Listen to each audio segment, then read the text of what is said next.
জীবন্ত জীবন্ত পিতা বাহিনীগণের ঈশ্বর সদাপ্রভু, আরেকটি বার প্রভু গো সর্বান্তঃকরণে তোমাকে আহ্বান জানাই, তুমি এসো প্রভু। তোমার বাক্য বলে যেখানে 2 থেকে 3 জন আমার নামে একত্রিত আমি সেখানে তাহাদের মধ্যে আছি।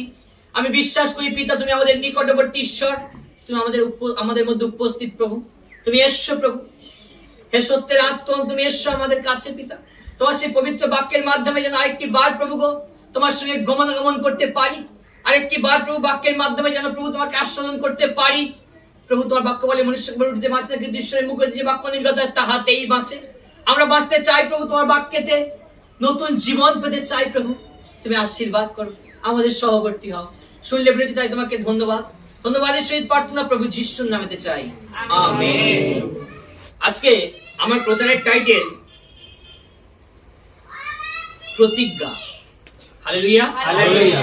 আজকে আমার প্রচারের টাইটেল প্রমিস বা প্রতিজ্ঞা। অনেক মানুষ অনেক প্রতিজ্ঞা করে, কিন্তু সে প্রতিজ্ঞাকে রাখতে পারে না। যখন মানুষ দুঃখ কষ্টের মধ্যে থাকে একটা প্রতিজ্ঞা করে, যখন মানুষ আনন্দে থাকে তখন একটা প্রতিজ্ঞা করে। মানুষ সর্বদাই প্রতিজ্ঞা বা প্রতিশ্রুতি করে, কিন্তু অনেকে প্রতিজ্ঞা রাখতে পারে না। আজকে আমরা বাইবেল থেকে দেখব প্রতিজ্ঞা কি, এবং প্রতিজ্ঞা করলে প্রাণ সেই প্রতিজ্ঞাটাকে রাখতে হয়, সেই প্রতিজ্ঞাটাকে রাখার চেষ্টা করতে হয়। প্রমিস বা প্রতিজ্ঞা ছোট একটি বিষয় নয়।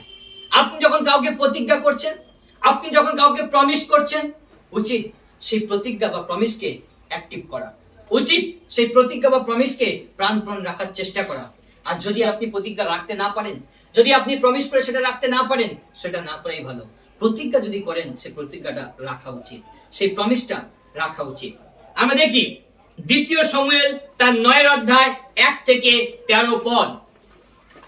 সেখানে লেখা আছে, পরে দাউদ কহিলেন, আমি জনাতনের নিমিত্ত যাহার প্রতি দয়া করিতে পারি এমন কেহ কি শাউলের কুলে অবশিষ্ট আছে? শিব নামে শাউলের কুলের এক দাস ছিল, তাহাকে দাউদের নিকটে ডাকা হইলে রাজা তাহাকে কহিলেন, তুমি কি শিব? সে কহিল, আপনার দাস সেই বটে। রাজা কহিলেন, আমি যাহার প্রতি ঈশ্বরের দয়া প্রদর্শন করিতে পারি শাউলের কুলে এমন কেহই কি অবশিষ্ট নাই? শিব রাজাকে কহিল, জনাতনের এক পুত্র এখন অবশিষ্ট আছেন, তিনি চরণে খঞ্জ। রাজা কহিলেন, সে কোথায়? শিব রাজাকে কহিল, দেখুন তিনি লো দবারে অম্মিয়েলের পুত্র মাকিরের বাটিতে আছেন। পরে দাউদ রাজা লো দবারে লোক প্রেরণ করিয়া অম্মিয়েলের পুত্র মাকিরের বাটি হইতে তাহাকে আনাইলেন। তখন শাউলের পৌত্র জনাতনের পুত্র মফিবোশত দাউদের নিকটে আসিয়া উপর হইয়া পড়িয়া প্রণিপাত করিলেন। তখন দাউদ কহিলেন, মফিবোশত? তিনি উত্তর করিলেন, দেখুন এই আপনার দাস। দাউদ তাহাকে কহিলেন, ভয় করিও না, আমি তোমার পিতা জনাতনের নিমিত্ত অবশ্য তোমার প্রতি দয়া করিব। আমি তোমার পিতামহ শাউলের সমস্ত ভূমি তোমাকে ফিরাইয়া দিব, আর তুমি নিত্য আমার মেজে ভোজন করিবে। তাহাতে তিনি প্রণিপাত করিয়া কহিলেন, আপনার এ দাস কে, যে আপনি আমার মতো মৃত কুকুরের প্রতি দৃষ্টি করিতেছেন? রাজা শাউলের ভৃত্য শিবকে ডাকাইয়া কহিলেন, আমি তোমার কর্তার পুত্রকে শাউলের ও তাহার সমস্ত কুলের সর্বস্ব দিলাম, আর তুমি তোমার পুত্রগণ ও দাসগণ তাহার জন্য ভূমিকর্ষণ করিবে, এবং তোমার কর্তার পুত্রের খাদ্যের জন্য উৎপন্ন দ্রব্য আনাইয়া দিবে, কিন্তু তোমার কর্তার পুত্র মফিবোশত নিত্য আমার মেজে ভোজন করিবেন। ওই শিবের 15 পুত্র ও 20 দাস ছিল। তখন শিব রাজাকে কহিল, আমার প্রভু মহারাজ আপন দাসকে যে যে আজ্ঞা করিলেন তদনুসারে আপনার এই দাস সমস্তই করিবে। আর মফিবোশত রাজপুত্রের একজনের মতো রাজার মেজে ভোজন করিতে লাগলেন। মফিবোশত মিকা নামে এক শিশু সন্তান ছিল, আর শিবের গৃহে বাসকারী সমস্ত লোক মফিবোশতের দাস ছিল।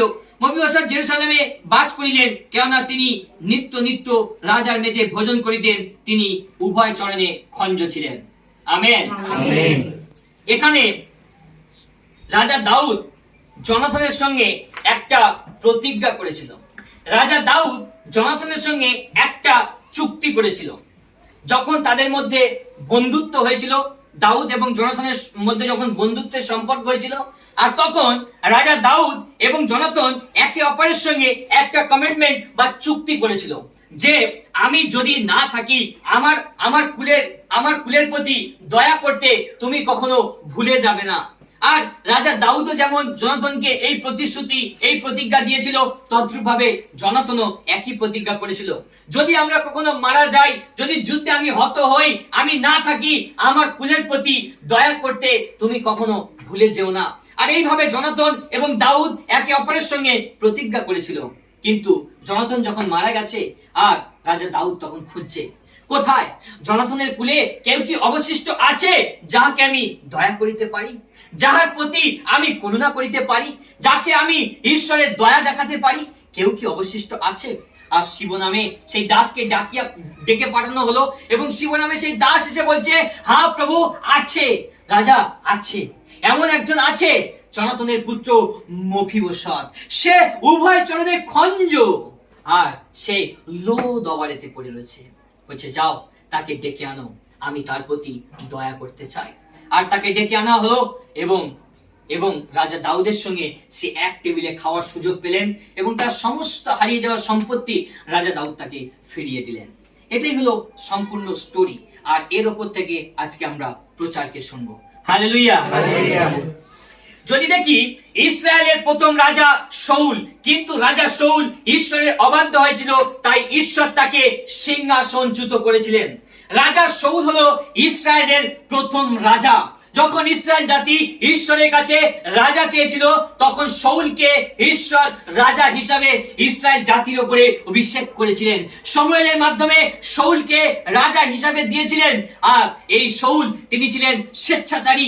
এই শাউল ঈশ্বরের কথার অবাধ্য হয়েছিল, ঈশ্বরের আজ্ঞাকে অমান্য করেছিল এবং ঈশ্বর যে আদেশ তাকে দিয়েছিলেন, তুমি অমালেকীয়দের নিঃশেষে বিনষ্ট করিবে, শাউল তাদেরকে সকলকে বিনষ্ট করেনি। শাউল সেই অমালেকীয়দের মধ্যে থেকে কিছুদেরকে, গোবৎসদেরকে তিনি তার দেশেতে, তার রাজ্যেতে তিনি নিয়ে এসেছিলেন। তিনি ঈশ্বরের আজ্ঞাকে ভয় করতেন না, তিনি ঈশ্বরের আদেশকে অমান্য করেছিলেন। ঈশ্বর যে আজ্ঞা, যে আদেশ শাউলকে দিয়েছে, আর শাউল সে আদেশ বা আজ্ঞাকে অমান্য করেছিল। ঈশ্বর যে আদেশ তাকে দিয়েছিল, তুমি অমালেকীয়দের যুদ্ধেতে বিনষ্ট করবে, শেষ করবে, এটাই আমার ইচ্ছা, এটাই আমার আদেশ। কিন্তু শাউল ঈশ্বরের সেই আদেশ বা আজ্ঞাকে অমান্য করেছিল। আর যখন শমূয়েল জিজ্ঞাসা করছে, আরে এই গরুর শব্দ, এই গরুর আওয়াজ আমি কোথা থেকে পাচ্ছি, আর তখন বলছে এগুলো সকলে আমার রাজ্যের গোবৎসের আওয়াজ। বলছে না, তুমি আমাকে মিথ্যা বলছো, তুমি আমাকে মিথ্যা বলছো, কারণ ঈশ্বর সদাপ্রভু কাল রাত্রিতে স্বপ্নেতে তিনি আমাকে জানিয়েছেন, তুমি সেখানে সকলকে নিঃশেষে হত্যা করনি, তুমি সেই রাজ্য থেকে তুমি গোবৎসদেরকে নিয়ে এসেছো তোমার রাজ্যেতে, তুমি আমাকে মিথ্যা বলছো। আর যখন এইভাবে শমূয়েল রাজা শাউলকে চেতনা দিলেন, আর তখন রাজা শাউল আর শমূয়েলের কাপড়ের অংশকে, অঞ্চল ভাগকে তিনি ধরলেন আর টেনেতে ছিঁড়ে দিলেন। আর যেভাবে রাজা শাউল শমূয়েলের কাপড়ের অংশকে, অঞ্চল ভাগকে টেনে যখন দুভাগ করে দিলেন, আর তখন শমূয়েল বলেছিল, তুমি যেভাবে আমার বস্ত্রকে ছিঁড়ে দুভাগ করে দিলে, আজকে থেকে তোমার রাজ্য তোমার থেকে এইভাবে চিরতরে হারিয়ে যাবে এবং তুমি সিংহাসনচ্যুত হবে। হালেলুয়া। রাজা শাউল ঈশ্বরের আজ্ঞাকে মান্যতা দেয়নি, ঈশ্বরের আদেশকে মানেনি, ঈশ্বরের কথাকে অগ্রাহ্য করেছিল, ঈশ্বরের কথাকে অমান্য করেছিল এবং শমূয়েল তাকে চেতনা দিয়েছিলেন। যদি দেখি রাজা হিসাবে দাউদকে বসিয়েছিলেন ঈশ্বর, কারণ শাউলের এই অপরাধ, শাউলের এই অবাধ্যতা, এটা ঈশ্বর মেনে নেয়নি। আর তাই শাউলের জায়গায় রাজা হিসাবে তিনি দাউদকে মনোনীত করেছিলেন। হালেলুয়া। যদি আমরা দেখি যে প্রথম শমূয়েল 18 অধ্যায় 1 থেকে 4 পদ, আমরা সেখানে দেখতে পাই জনাথন এবং দাউদ একে অপরকে প্রাণ তুল্য ভালোবাসতেন। তারা একে অপরকে হৃদয় থেকে প্রেম করতেন, তারা একে অপরকে হৃদয় থেকে ভালোবাসতেন। একজন রমণীর প্রেম যেমন, তদ্রূপ ছিল জনাথন এবং দাউদের প্রেম। একটা রমণীর প্রেমের থেকেও উৎকৃষ্ট প্রেম ছিল উভয় বন্ধুর মধ্যে।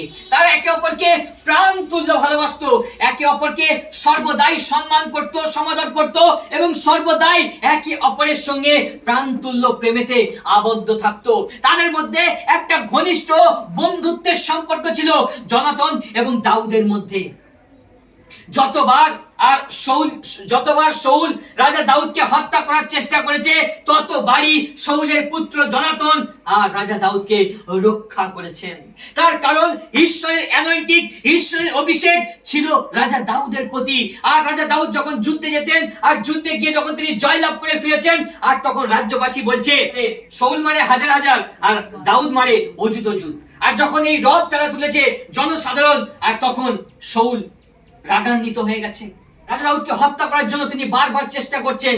আর তখন শাউলের পুত্র জনাথন রাজা দাউদকে বাঁচাচ্ছেন। হালেলুয়া।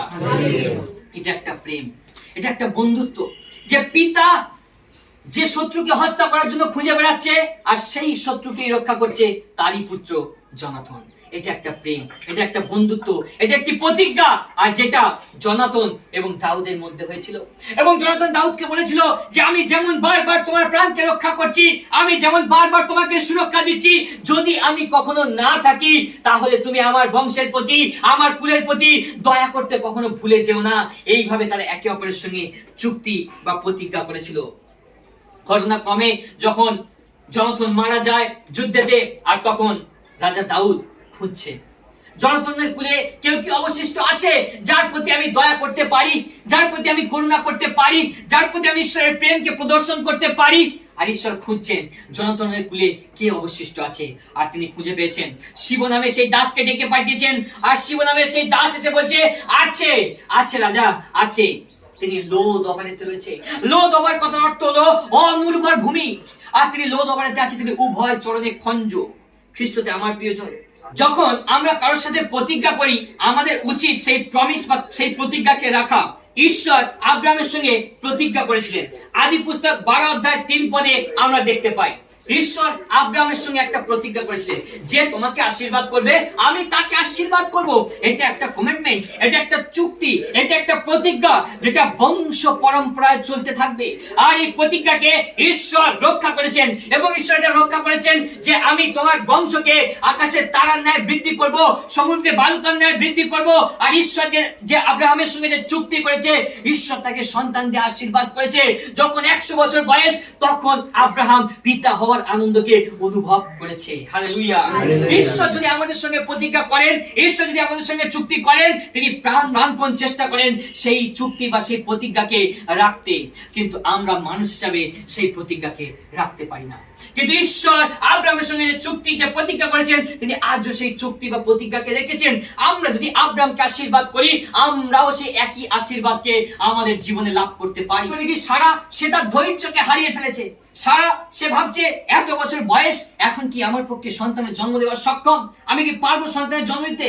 কিন্তু ঈশ্বর যখন প্রতিজ্ঞা করেছেন, ঈশ্বর যখন প্রমিস করেছেন, ঈশ্বর সেই কাজকে আমাদের জীবনে সাকসেসফুল করবেন। কিন্তু অনেক সময় আমরা বিশ্বাস থেকে হারিয়ে যাই, অনেক সময় আমরা বিশ্বাস থেকে সরে যাই। কিন্তু 100 বছর বয়সে ঈশ্বর দেখিয়েছেন আমার প্রমিস, আমার প্রতিজ্ঞা আমি রেখেছি। আব্রাহাম, আমি তোমাকে সন্তান দিয়ে আশীর্বাদ করেছি। ইসাহাক হলো আব্রাহামের ঔরসজাত সন্তান। হালেলুয়া। যে মফিবোশতের জীবনে দুটি বড় সমস্যা ছিল। এক, সে উভয় চরণে খঞ্জ ছিল, এবং 2, সে ভীতু বা ভয় পেয়েছিল। যখন রাজা দাউদ শিবকে দিয়ে মফিবোশতকে ডেকে পাঠিয়েছিলেন, আর তখন মফিবোশত ভীতু হয়েছিল, ভয় পেয়েছিল। কারণ রাজার কাছে যদি আমি যাই, আর তাহলে রাজা হয়তো শাউল দাউদকে মারার জন্য চেষ্টা করেছে, একইভাবে হয়তো রাজা দাউদ আমাকেও হত্যা করতে পারে। তাই সে ভয় পাচ্ছিল, তাই সে ভীত হচ্ছিল। আমি কিভাবে রাজা দাউদের কাছে উপস্থিত হব? আমি কিভাবে রাজা দাউদের সামনে যাব? আমি যদি রাজা দাউদের কাছে যাই, আর তাহলে সে হয়তো আমাকে হত্যা করতে পারে, সে আমাকে প্রাণে মেরে দিতে পারে। তাই সে রাজা দাউদের কাছে যেতে ভয় পাচ্ছিল, রাজা দাউদের কাছে সে যেতে চাইছিল না। এবং দ্বিতীয়ত, তার বড় সমস্যা, সে ছিল উভয় চরণে খঞ্জ। খ্রিস্টদের প্রিয়জন, এই খঞ্জ কিসের প্রতীক? এই খঞ্জ হলো আমাদের আত্মিক জীবনের খঞ্জতার প্রতীক। হালেলুয়া। এই খঞ্জ, আমরা বহু মানুষ আত্মিকভাবে খঞ্জ হয়ে রয়েছি, কেমন ভাবে আমরা ঈশ্বরের উপাসনা করছি, আমরা ঈশ্বরের গৌরব করছি, আমরা ঈশ্বরের প্রশংসা করছি, কিন্তু তবুও আমরা আত্মিকভাবে খঞ্জ হয়ে রয়েছি। আমরা আত্মিকভাবে খঞ্জ। আমরা প্রার্থনাতে সময় দিচ্ছি না। আমাদের মধ্যে হিংসা, বিদ্বেষ, অহংকার, মিথ্যা, অনেক রকম অসুচিতা, স্বেচ্ছাচারিতা আমরা আমাদের নিজেদের মধ্যে রেখে দিয়েছি, যেগুলোর মাধ্যমে আমরা খঞ্জ হয়ে রয়েছি। আমরা পারি অপরকে ভালোবাসতে, আমরা পারি অপরকে প্রেম করতে, আমরা পারি ঈশ্বরের বাক্যকে, ঈশ্বরের সুসমাচারকে অপরের কাছে তুলে দিতে, কিন্তু আমরা করি না। আমরা হিংসা করি, আমরা বিদ্বেষ করি, আমরা অপরের উন্নতি দেখলে আমরা হিংসা করি। আমরা এভাবে আত্মিকভাবে খঞ্জ হয়ে রয়েছি। আমরা বহু জায়গায় বন্ধনে আবদ্ধ হয়ে রয়েছি, বহু জায়গায় আমরা নিজেদেরকে বেঁধে রেখেছি, শয়তানের কাছে নিজেদেরকে সমর্পণ করে রেখেছি, কারণ আমরা আত্মিকভাবে খঞ্জ। মফিবোশত যেমন চরণে খঞ্জ ছিলেন, তদ্রূপভাবে আমরাও আজকের দিনে আত্মিকভাবে খঞ্জ হয়ে রয়েছি। আমরা আমাদের খঞ্জতাকে পারি দূর করতে। আমরা ভীত হই প্রভুর পথে চলতে, আমরা ভীত হই প্রভুর বাক্যকে অধ্যয়ন করতে, আমরা ভীত হই উপাসনাতে যেতে, আমরা ভীত হই মণ্ডলীতে যেতে, যেমন ভাবে মফিবোশত ভীত হয়েছিল রাজা দাউদের কাছে যেতে। খ্রিস্টতে আমার প্রিয়জন, এখান থেকে আমাদের শিক্ষা গ্রহণ করা উচিত। যখন তাকে লো দবার থেকে ডেকে পাঠানো ছিল, লো দবার কথার অর্থ হলো অনুর্বর ভূমি, যেখানে যেখানে যেখানে উন্নতি নেই, যেখানে বৃদ্ধি নেই, যেখানে শান্তি নেই, এমন একটি অংশকে বলা হচ্ছে লো দবার। আমরা অনেক সময় লো দবারেতে পড়ে থাকি। আমরা সংসারের মধ্যে রয়েছি, আমরা সংসারের মোহমায়ার মধ্যে রয়েছি। সংসারের মধ্যে আছে অনেক রকম ক্লান্তি, হিংসা, বিদ্বেষ, অশান্তি, অনেক রকম মনোমালিন্য, দুঃখ, কষ্ট, যন্ত্রণা, সমস্যা, অসুস্থতা, আর এগুলোকে চিহ্নিত করে লো দবার। হালেলুয়া। আমরা লো দবারে পড়ে রয়েছি। যেমন ভাবে মফিবোশত লো দবারেতে পড়েছিলেন, অর্থাৎ একটা অনুর্বর ভূমিতে তিনি পড়েছিলেন। তার জীবনটা ছিল নিঃসঙ্গতায় ভরা, তার জীবনটা ছিল দুঃখ কষ্টেতে ভরা। তদ্রূপ ভাবে খ্রিস্টদের প্রিয়জন, আজ বহু বিশ্বাসী এই রকম ভাবে লো দবারেতে পড়ে রয়েছে। তারা জগতের অন্ধকারেতে পড়ে রয়েছে, তারা জগতের মোহমায়ার মধ্যে পড়ে রয়েছে, তারা জগতের মধ্যে দুঃখ কষ্ট যন্ত্রণার মধ্যে পড়ে রয়েছে, নিঃসঙ্গতা একাকিত্বে পড়ে রয়েছে।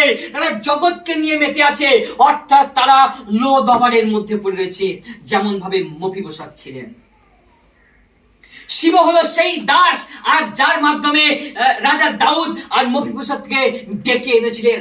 খ্রিস্টদের প্রিয়জন, আজকের দিনে আমাদের জীবনে একই কলিং, একই অ্যানয়েন্টিং ঈশ্বর দেন প্রভুর লোকের মাধ্যমে। যখন আমরা কোথাও সুসমাচারকে শুনি, যখন আমরা কোথাও ঈশ্বরের বাক্যকে শুনি, আর তার মাধ্যমে ঈশ্বর আমাদেরকে চান ওই লো দবার থেকে বার করে আমাদেরকে উর্বর ভূমিতে নিয়ে যেতে, আমাদেরকে একটা উন্নত জায়গায় নিয়ে যেতে, আমাদেরকে আশীর্বাদের জায়গায় নিয়ে যেতে, আমাদের জীবনকে আশীর্বাদে পরিপূর্ণ করতে, কিন্তু আমরা চাই না। আমরা পিছপা হই, আমরা পিছু টানে ব্যস্ত হয়ে যাই, আমরা জগতের মধ্যে মত্ততায় ব্যস্ত হয়ে যাই, আমরা জগতে থাকতে ভালোবাসি, জগতের রঙ রচিতে চলতে ভালোবাসি, জগতের মোহমায়া নিয়ে থাকতে ভালোবাসি।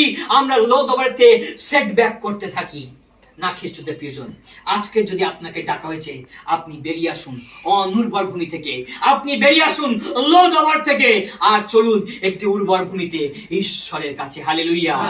তখন শিব এসে মফিবোশতকে রাজা দাউদের কাছে নিয়ে গেছিল। তার জীবনে কি ঘটেছিল আমরা দেখি। যখন সে রাজার কাছে গেছে, আর রাজা তাকে দাউদ তার মধ্যে থেকে ভয়কে দূর করে দিয়েছিলেন। হালেলুয়া। যে ভয় সে পেয়েছিল, আমি যদি রাজা দাউদের কাছে যাই, তাহলে সে আমাকে হত্যা করতে পারে, সে আমার প্রাণকে শেষ করতে পারে, আমার জীবনকে নষ্ট করতে পারে, আমি উভয় চরণে খঞ্জ, আমার জীবন তার কাছে ধ্বংস হয়ে যেতে পারে। আর সে রাজা দাউদের কাছে যেতে ভয় পাচ্ছিল।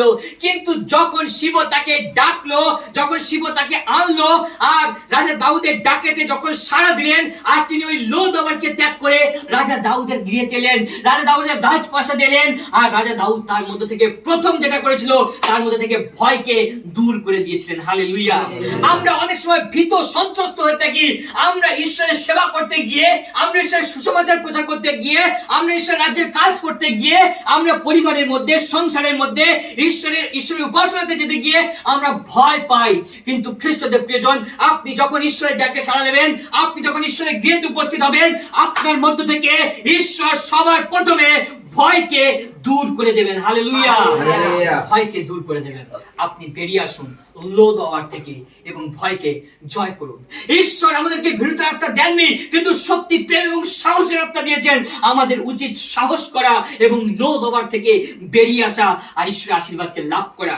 দ্বিতীয়ত, সে আশীর্বাদ লাভ করেছিল জনাথনের পুত্র হিসাবে।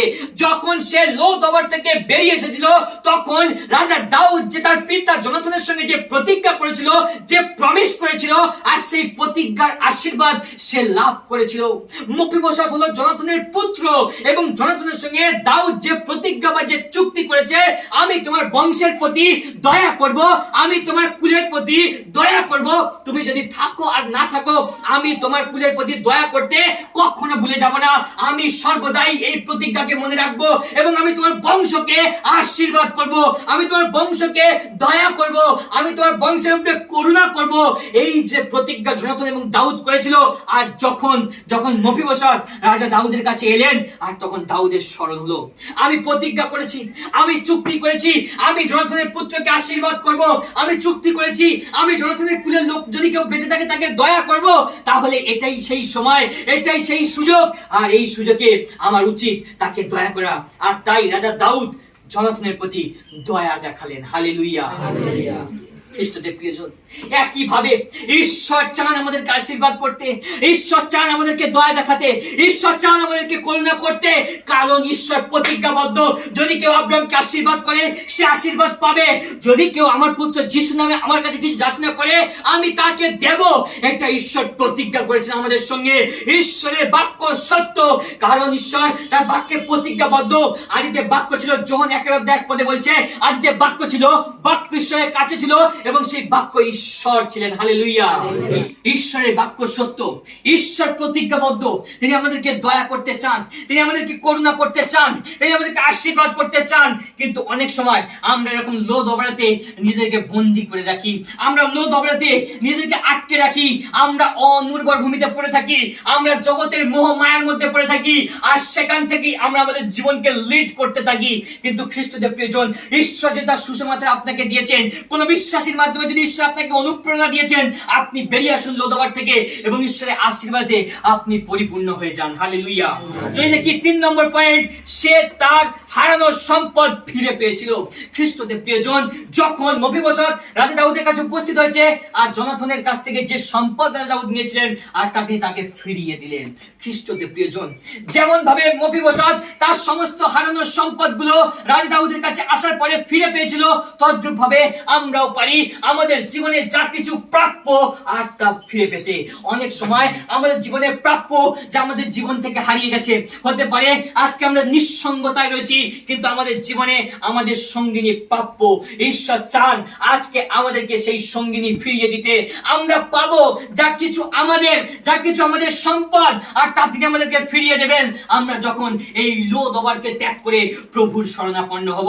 আমাদের প্রাপ্য সুস্থতা, আরোগ্যতা, কিন্তু আমরা অনেক সময় সুস্থতা, আরোগ্যতাকে পাই না। খ্রিস্টদের প্রিয়জন, আমরা জগতের মধ্যে থাকি, তাই আমরা মাদুলি তাবিজকে ধারণ করে থাকি, তাই আমরা লোদ অবারিতে পড়ে থাকি, তাই আমরা অসুস্থতায় পড়ে থাকি, আমরা গুণিন ওঝা তান্ত্রিকের কাছে ছুটে যাই, আমরা বড় বড় মাদুলি তাবিজ ধারণ করে বসে থাকি, অর্থাৎ আমরা লোদ অবারের মধ্যে আবদ্ধ আছি, তাই আমরা সুস্থতা, আরোগ্যতা পাচ্ছি না। খ্রিস্টদের প্রিয়জন, আপনি ত্যাগ করুন আপনার জীবনের ওই লোদ অবারকে, আপনি বেরিয়ে আসুন আর ঈশ্বরের চরণে আসুন। ঈশ্বর আপনাকে আপনার সমস্ত সম্পদ ফিরিয়ে দেবেন। আপনার সম্পদ হলো আপনার স্বাস্থ্য, আপনার সুস্বাস্থ্য ঈশ্বর আপনাকে দেবেন, আর তার আশীর্বাদে আপনার জীবনটি পরিপূর্ণ করবেন। হালেলুয়া। যদি দেখি 4 নম্বর, সে তার জীবনে নিশ্চয়তা বা আশ্বাস পেয়েছিল। খ্রিস্টদের প্রিয়জন, আমাদের জীবনে অনেক সময় আশা থাকে না। আমরা চলি, আমরা জগতের মধ্যে চলছি, আমাদের ভবিষ্যৎ কি, আমরা জগতের মধ্যে চলছি, আমাদের আশা নেই, আমরা নিরাশ হতাশ হয়ে যাই। তদ্রূপ ভাবে মফিবোশাতের জীবন যদি দেখি, মফিবোশাত উভয় চরণে খঞ্জ হয়ে লোদ অবারিতে পড়েছিলেন, কিন্তু যখন সে রাজা দাউদের কাছে এসেছে, তখন রাজা দাউদ তাকে একটা আশ্বাস দিয়েছে, তিনি চিরকাল রাজা রাজা দাউদের গৃহে থাকার অধিকার পেয়েছেন, তিনি চিরকাল রাজা দাউদের সঙ্গে এক টেবিলে খাওয়ার অধিকার পেয়েছেন, সুযোগ পেয়েছেন, আর এটা ঈশ্বর তাকে দিয়েছিলেন। হালেলুয়া। রাজা দাউদ যেমন ভাবে মফিবোশতকে এক টেবিলে বসে খাওয়ার সুযোগ দিয়েছেন, রাজা দাউদ যেমন ভাবে মফিবোশতকে সমস্ত আশীর্বাদ যুক্ত করেছেন, তদ্রূপভাবে খ্রিস্টদের প্রিয়জন আমরাও পারি, যখন আমরা ঈশ্বরের কাছে আসি, যখন আমরা ঈশ্বরের চরণে আসি, যখন আমরা ঈশ্বরের মেজের সম্মুখে আসি, আমরাও পারি মৃত্যুর পরে আমাদের পক্ষে খ্রিস্টদের প্রিয়জন মরণ হলো লাভ। আমরা যখন মারা যাব, আমরাও তখন ঈশ্বরের সঙ্গে এক টেবিলে বসে খাবো। হালেলুয়া। যদি আমরা ঈশ্বরকে বিশ্বাস করি, যদি আমরা ঈশ্বরকে গ্রহণ করি, যদি আমরা হৃদয় থেকে ঈশ্বরকে ভালোবাসি, আমরাও পারি আমাদের সমস্ত হারিয়ে যাওয়া সম্পদকে ফিরে পেতে, আমরাও পারি আমাদের সমস্ত অধিকার যা হারিয়ে গেছে আমরা ফিরে পেতে, আমরাও পারি ঈশ্বরের সঙ্গে এক টেবিলে বসে খেতে। ঈশ্বর চান আমাদের জীবনে তিনি নিশ্চয়তা দিতে চান, আমাদের জীবনে তিনি একটা অধিকার দিতে চান, আমাদের জীবনে তিনি একটা আশ্বাস দিতে চান। আর এই জন্য আমাদের প্রয়োজন সমস্ত কিছুকে ত্যাগ করে ঈশ্বরের শরণাপন্ন হওয়া। হালেলুয়া।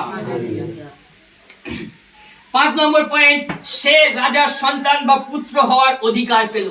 যখন মফিবোশত রাজা দাউদের কাছে এসেছিলেন, তখন রাজা দাউদ তাকে সন্তানের মতো ভালোবেসেছিলেন, কারণ সে তার বন্ধুর ছেলে, মানে রাজা দাউদের সন্তান। যেহেতু সে জনাথনের পুত্র, রাজা দাউদ তাকে নিজের পুত্র বলে গ্রহণ করেছিলেন। খ্রিস্টদের প্রিয়জন, যখন আমরা এইভাবে ঈশ্বরের চরণে আসি, তখন তিনি তার পুত্রের মাধ্যমে আমাদেরকে গ্রহণ করতে চান। তার বাক্য বলে, তোমরা অসম্পর্কীয় কেউ নয়, কিন্তু তোমরা আমার নিজস্ব বাটির লোক, আমার প্রজাবৃন্দ। অর্থাৎ ঈশ্বর চান আমাদেরকে নিজের সন্তান করে নিতে, ঈশ্বর চান আমাদেরকে আশীর্বাদে পরিপূর্ণ করতে, ঈশ্বর চান সন্তান স্নেহে আমাদেরকে ভালোবাসতে। তাই তো ঈশ্বরের বাক্য বলে, আমাদের জন্মদাতা পিতামাতা আমাদেরকে ভুলে যেতে পারে, কিন্তু ঈশ্বর তিনি কখনো আমাদেরকে ভুলে যান না। হালেলুয়া। তিনি সর্বদাই আমাদের সঙ্গে সঙ্গে আছেন। তিনি হলেন ইম্মানুয়েল, আমাদের শহীদ ঈশ্বর। তিনি সর্বদাই আমাদেরকে প্রেম করেন, আমাদেরকে ভালোবাসেন, এবং সর্বদাই সন্তান স্নেহেতে, সন্তান আশীর্বাদে তিনি আমাদেরকে আশীর্বাদ করতে চান। কিন্তু খ্রিস্টদের প্রিয়জন, আমরা অনেক সময় আমাদের আব্বা পিতাকে, আমরা ঈশ্বরের ডাককে অমান্য করে অন্যত্র কোথাও চলে যাই। আমরা লোভ দবারের মধ্যে আবদ্ধ থাকি, আর তখনই আমাদের জীবনে থাকে দুঃখ, কষ্ট, যন্ত্রণা, হতাশা, নিরাশা, খঞ্জতা, আর যেগুলো নিয়ে আমরা লোভ দবারেতে বন্দী থাকি। তাই ঈশ্বরের বাক্য খ্রিস্টদের প্রিয়জন আজকে আমাকে আপনাকে চেতনা দিচ্ছে, ঈশ্বরের বাক্য আজকে আপনাকে ডাকছে, আপনি বেরিয়ে আসুন আপনার ওই অন্ধকারময় জীবন থেকে, আপনি বেরিয়ে আসুন আপনার ওই পাপময় জীবন থেকে, আপনার ওই সংসারের মধ্যে মোহ মায়া থেকে, আপনি ঈশ্বরের গৃহেতে আসুন। আপনার মধ্য থেকে ভয়কে ঈশ্বর দূর করে দেবেন। যা কিছু আপনার জীবন থেকে হারিয়ে গেছে, ঈশ্বর তা আপনাকে ফেরত দেবেন। যা কিছু আপনি খুইয়ে ফেলেছেন, ঈশ্বর সেগুলো দিয়ে আপনাকে পরিপূর্ণ করবেন। ঈশ্বর চান আপনার জীবনকে আশীর্বাদ করতে। তিনি প্রতিজ্ঞার ঈশ্বর, তিনি তার প্রতিজ্ঞা থেকে কখনো নড়ে যান না, তিনি তার প্রতিজ্ঞা থেকে কখনো সরে যান না। তিনি মনুষ্য নয় যদি মিথ্যা কথা বলিবেন। তিনি হলেন ঈশ্বর সদাপ্রভু, জীবন্ত ঈশ্বর। হালেলুয়া।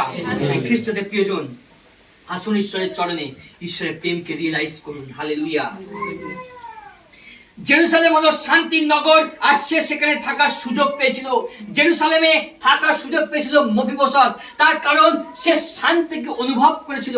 আমরা যখন এই রকম লোদবারকে ত্যাগ করে প্রভুর চরণে আসবো, আমরাও শান্তির নগরে থাকতে পারবো, আমরাও ঈশ্বরের শান্তিতে থাকতে পারবো, আমরা হৃদয় থেকে ঈশ্বরের শান্তিকে অনুভব করতে পারবো। হালেলুয়া। দাউদ তার দয়াকে মফিবোশতের উপরে ঢেলে দিয়েছিল, তেমনি ঈশ্বর তার পুত্র যিশুর মাধ্যমে আশীর্বাদকে আমাদের জীবনেও ঢেলে দিতে চান। খ্রিস্টদের প্রিয়জন, আজকে যদি আপনি ঈশ্বরের আশীর্বাদ পেতে চান, আজকে যদি আপনি ঈশ্বরের অনুগ্রহ পেতে চান, তাহলে আপনি আসুন লোদ ওভার থেকে বেরিয়ে ঈশ্বরের চরণে। ঈশ্বর তার আশীর্বাদে আপনার জীবনকে আশীর্বাদিত করতে চান। ঈশ্বর আপনার জীবনকে তার আশীর্বাদে পরিপূর্ণ করতে চান। যেমন ভাবে দাউদ ভুলে যায়নি জোনাথনের সঙ্গে সেই প্রতিজ্ঞাকে, সেই কমিটমেন্টকে, তদ্রূপ ভাবে যেন আমরাও ভুলে না যাই ঈশ্বরের সঙ্গে প্রতিজ্ঞাকে। অনেক সময় আমরা অসুস্থ থাকি, পীড়িত থাকি, হতাশায়, নিরাশায়, দুঃখ, কষ্টে থাকি, তখন আমরা ঈশ্বরের সঙ্গে প্রতিজ্ঞা করি, বলি, প্রভু আমি যদি সুস্থ হতে পারি আমি তোমার সেবা করব। প্রভু আমার জীবন থেকে যা হারিয়ে গেছে তুমি যদি আমাকে ফিরিয়ে দাও, আমি তোমার সেবা করব। প্রভু আমার জীবনের নিঃসঙ্গতা, তুমি যদি আমার জীবনকে আশীর্বাদ দাও, আমি তোমার সেবা করব। আমরা অনেক সময় প্রভুর সঙ্গে চুক্তি চুক্তি করি, প্রতিজ্ঞা করি, কিন্তু আমরা প্রতিজ্ঞাকে রাখতে পারি না। খ্রিস্টদের প্রিয়জন, আমি একটি ছোট্ট আমার জীবন থেকে সাক্ষ্য আপনাদের সামনে তুলে ধরতে চাই। 2018 সালে আমি ডেঙ্গুতে আক্রান্ত হয়েছিলাম, এবং যখন আমার প্লেটলেট নেমে গিয়েছিল, আর তখন ডাক্তাররা বলেছিল আমি মারা যাব। আর যখন আমি মারা যাব এটা শুনলাম, আর তখন আমি অনেক দুঃখ পেলাম, কষ্ট পেলাম, এবং আমি রিয়েলাইজ করছিলাম যে এই সময় প্রভু এত তাড়াতাড়ি আমাকে মৃত্যুকে বরণ করতে হবে। আমি তখন শুনছি দিন প্রতিদিন আমার শরীরে অবনতি ঘটছে, আর আমি তখন অনেক দুঃখ পাচ্ছিলাম, কষ্ট পাচ্ছিলাম, এবং আমি প্রভুর কাছে ক্রন্দন করছিলাম। আর আমি হসপিটালের বেডেতে প্রভুর সাথে একটা চুক্তি করেছিলাম, আমি হসপিটালের বেডেতে প্রভুর সঙ্গে একটা প্রতিজ্ঞা করেছিলাম। 2018 সালে আমি প্রভুকে বলেছিলাম, প্রভু যদি আমি বাঁচি আমি তোমারই সেবা করব। আমি তখন অনেক ভালো কাজ করতাম, আমি ভালো প্রফেশনের মধ্যে ছিলাম, আমি ভালো টাকা ইনকাম করতাম, আর আমি তখন প্রতিজ্ঞা করেছিলাম, প্রভু আমার তো জীবন শেষ, আমাকে মারা যেতে হবে, কিন্তু প্রভু যদি তুমি আমার প্রতি দয়া করো, যদি তুমি আমার প্রতি করুণা করো, যদি আমার প্রাণ তুমি আমাকে ফিরিয়ে দাও, আমি যদি জীবিত থাকতে পারি, আমি যদি বেঁচে থাকতে পারি, প্রভু আমি তোমার সেবা করব, আমি তোমারই স্তব করব, আমি তোমার সুসমাচারকে প্রচার করব। আমি যখন সুস্থ হলাম খ্রিস্টদের প্রিয়জন, তখন আমার সেই একই কাজের ডাক আমার কাছে এসেছিল, একই চাকরির সুযোগ আমার কাছে এসেছিল, অনেক অনেক অনেক বেশি স্যালারির কাজ আমার জীবনে এসেছিল, কিন্তু খ্রিস্টদের প্রিয়জন আমি সমস্ত কিছুকে রিজেক্ট করেছি, এবং একটা বিষয়কে আমি অ্যাক্টিভ করেছি, আর সেটা হলো ঈশ্বরের সুসমাচারকে প্রচার করা। Hallelujah, hallelujah. প্রিয়জন, আমি একই সুসমাচার আপনাদেরকে দিতে চাই, আমি একই সাক্ষ্য আপনাদেরকে দিতে চাই, আমি একই শিক্ষা আপনাদেরকে দিতে চাই। যদি আপনারা ঈশ্বরের সঙ্গে প্রতিজ্ঞা করেছেন, যদি আপনারা ঈশ্বরের সঙ্গে কোনো চুক্তি করেছেন, আপনারা কখনো পারেন না ঈশ্বরকে ঠকাতে, কারণ ঈশ্বর আপনাকে বিশ্বাস করেছে, ঈশ্বর আপনাকে ভালোবেসেছে, ঈশ্বর আপনাকে প্রেম করেছে, নিজের পুত্রের মাধ্যমে আপনাকে নতুন জীবন দিয়েছে, আপনাকে সুস্থতা দিয়েছে, আরোগ্যতা দিয়েছে, আপনার জীবনের দুঃখ কষ্টকে দূর করেছে। আপনি সুস্থতা পেয়ে, আরোগ্যতা পেয়ে ঈশ্বরকে ঠকাতে পারেন না। আপনি ফিরে আসুন ঈশ্বরের কাছে। যদি আপনি প্রতিজ্ঞা করেছেন, দূরে সরে গেছেন, আপনি ফিরে আসুন প্রভুর কাছে, আর প্রভুকে বলুন, প্রভু আমি আপনাকে ঠকিয়েছি, দুঃখ দিয়েছি, কষ্ট দিয়েছি, আমি যে প্রতিজ্ঞা করেছি তা আমি রাখতে পারিনি, আমাকে ক্ষমা করে দাও। আপনি প্রভুর চরণে বসুন, আপনি প্রভুর কাছে ক্ষমা চান, ঈশ্বর আপনাকে ক্ষমা করবেন, এবং পুনরায় রাজা দাউদ যেভাবে মফিবোশাতকে আশীর্বাদ করেছিল, যেভাবে মফিবোশাতকে নিজের সন্তান বলে গ্রহণ করেছিল, তদ্রূপভাবে ঈশ্বর আজও আপনাকে চান একইভাবে সন্তান বলে গ্রহণ করতে।